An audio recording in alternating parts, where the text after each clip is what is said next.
జనగామలో మంత్రి సీతక్క పర్యటనలో ఉద్రిక్తత నెలకొంది. శంకుస్థాపన చేసే విషయంలో బీఆర్ఎస్ కాంగ్రెస్ నేతల మధ్య ఘర్షణ తలెత్తింది. ఇరు వర్గాలు తోపులాట్లకు దిగాయి.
ఈ అంశానికి సంబంధించి పూర్తి అప్డేట్ మా ప్రతినిధి నవీన్ అందిస్తారు. నవీన్, స్వామి, జనగామ నియోజకవర్గంలో కొంతకాలంగా బీఆర్ఎస్ కాంగ్రెస్ వర్గాల మధ్య ఉప్పు నిప్పుగా ఉన్నటువంటి పరిస్థితి ఇవాళ ఒక్కసారిగా బహిర్గతమైంది. స్థానిక బీఆర్ఎస్ శాసనసభ్యుడు పల్లా రాజేశ్వర రెడ్డి వర్గీయులు ఇటు కాంగ్రెస్ వర్గానికి మధ్య ఘర్షణ వాతావరణం చోటు చేసుకుంది.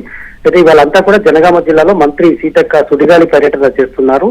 మొదట పాలకుర్తి మండలంలో పర్యటన అయిపోయిన తర్వాత కొద్దిసేపటి క్రితము జనగామ టౌన్ లో పలు అభివృద్ధి కార్యక్రమాలకు శంకుస్థాపన చేసేందుకు వచ్చారు. ఇదే క్రమంలో ప్రోటోకాల్ ప్రకారము స్థానిక శాసనసభ్యుడు పల్లా రాజేశ్వర రెడ్డి కూడా ఈ కార్యక్రమాలకు హాజరయ్యారు. అయితే కొన్ని చోట్ల కొబ్బరికాయలు కొట్టేటువంటి విషయంలో బీఆర్ఎస్ కార్యకర్తలు కొంత అత్యుత్సాహం చూపెట్టారు. కాంగ్రెస్ కు సంబంధించినటువంటి కార్యకర్తలు ఏదైతే కొమ్మూరి ప్రతాప్ రెడ్డి కొడుకు కొమ్మూరి ప్రశాంత్ రెడ్డి వీళ్ళంతా కూడా అక్కడికి వచ్చినటువంటి నేపథ్యంలో వాళ్ళని చూస్తూ వాళ్ళకు వ్యతిరేకంగా బీఆర్ఎస్ శ్రేణులు నినాదాలు చేశాయి. ఈ క్రమంలో పల్లా రాజేశ్వర రెడ్డి కూడా కొంత అదుపు తప్పి కొన్ని బూతు మాటలు మాట్లాడడంతో దీంతో కాంగ్రెస్ కార్యకర్తలు ఒక్కసారి ఆగ్రహానికి గురై వాళ్ళకు వ్యతిరేకంగా బీఆర్ఎస్ శ్రేణులకు వ్యతిరేకంగా నినాదాలు చేశారు. ఇదంతా కూడా మంత్రి సీతక్క సమక్షంలోనే జరిగింది. అయితే ఈ క్రమంలో పోలీసులు, మంత్రి ప్రోగ్రాం కాబట్టి పోలీసులు అప్పటికే భద్రతను మోహరించి ఉన్నారు. ఇరు వర్గాలను కూడా చెదరగొట్టే ప్రయత్నం చేశారు. ఈ క్రమంలో చాలా తోపులాట, ఉద్రిక్తత చోటు చేసుకుంది. Swami, right Naveen, thanks for the update.